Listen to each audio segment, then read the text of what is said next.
और देखिए, आमतौर पर एलर्जी की दिक्कत में उपयोग ली जाने वाली एविल दवा का दुरुपयोग नशे के डोज के रूप में हो रहा है। जी हाँ, ये कोई हमारा अनुमान नहीं है, बल्कि drug department, central bureau of narcotics की राजधानी में हुई संयुक्त कार्रवाई की बानगी है। और इतना ही नहीं, एनडीपीएस श्रेणी की दवाओं का भी अवैध तरीके से बेचने का खुलासा हुआ है। अब इस अवैध कारोबार में एक वरिष्ठ मनोचिकित्सक की भूमिका भी संदिग्ध मिली है, जिसकी सेंट्रल एजेंसी ने गहनता से पड़ताल शुरू कर दी है।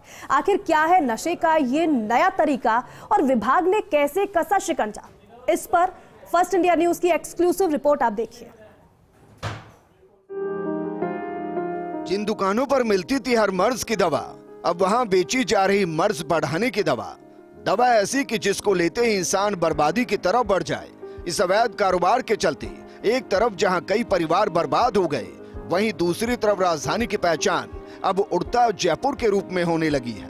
इसका खुलासा उस समय हुआ जब ड्रग डिपार्टमेंट और सेंट्रल ब्यूरो ऑफ नारकोटिक्स ने लगातार मिल रही शिकायतों के बाद एक नहीं 1.5 दर्जन से ज्यादा मेडिकल दुकानों पर छापेमारी की तो कुछ सामने आया, जिसके बाद दोनों ही एजेंसियों के अफसरों के कान खड़े हो गए। जांच में सामने आए कि इन दुकानों पर एविल इंजेक्शन का सेल दिनों दिन बढ़ता जा रहा है, जो साफ तौर पर दुरुपयोग की तरफ इशारा करती है। करीब 18 दवा विक्रेताओं के यहाँ पे सघन जांच कराई गई और जांच के अंदर ये तथ्य आए कि दवा विक्रेता जो हैं वे राज्य के बाहर से भी दवाइयाँ जो कि एविल इंजेक्शन है उसको परचेज कर रहे थे और उसका मिसयूज़ कर रहे थे। तो उसके लिए हमने विस्तृत रिपोर्ट हमारे अधिकारियों के द्वारा बनाई गई है। संबंधित को कारण बताओ नोटिस जारी किए जाएंगे। Drug department, central bureau of narcotics की संयुक्त कार्रवाई, 1 दर्जन से ज्यादा जगहों पर कार्रवाई में बड़ा खुलासा।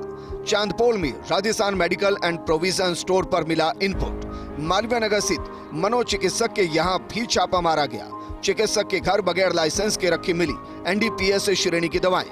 हालांकि इस पूरे मामले में सेंट्रल ब्यूरो ऑफ नारकोटिक्स ने जब्त किया रिकॉर्ड। पड़ताल के बाद ही पूरे मामले में सेंट्रल एजेंसी स्थिति स्पष्ट करेगी। एनडीपीएस एक्ट के तहत सूचीबद्ध एप्रामाजोल, ट्रामाडोल, कोडीन और ब्यूप्रीनोर्फिन और नैलक्सोन घटक युक्त दवाइयों का मिला स्टॉक, जिसका दवा दुकानदार ने मौके पर खरीद बिल भी नहीं दिखाया। इस पूरे हाई प्रोफाइल मामले में औषधि नियंत्रक संगठन ने कार्रवाई के बाद अब गेंद सेंट्रल ब्यूरो ऑफ नारकोटिक्स के पाले में डाल दी। औषधि नियंत्रक अजय फाटक से जब स्टॉक समेत अन्य बारे में जानकारी मांगी गई तो उन्होंने ये कहते हुए जिम्मेदारी से पल्ला झाड़ दिया कि पूरा stock central bureau of narcotics ने जब्त कर दिया है। सेंट्रल एजेंसी ही इस पूरे मामले को देख रही है। इसके संबंध में जो जांच एजेंसी है, क्योंकि हमने जो मैटर है वो सेंट्रल ब्यूरो ऑफ नारकोटिक्स को हैंडओवर कर दिया है, तो वो इसके संबंध में जांच कर रहे हैं और उनकी जांच से ही आगे की कार्रवाई। दवा दुकानों पर हुई कार्रवाइयों ने एक बार फिर साबित कर दिया कि राजधानी में नशे का कारोबार कितना फल फूल रहा है।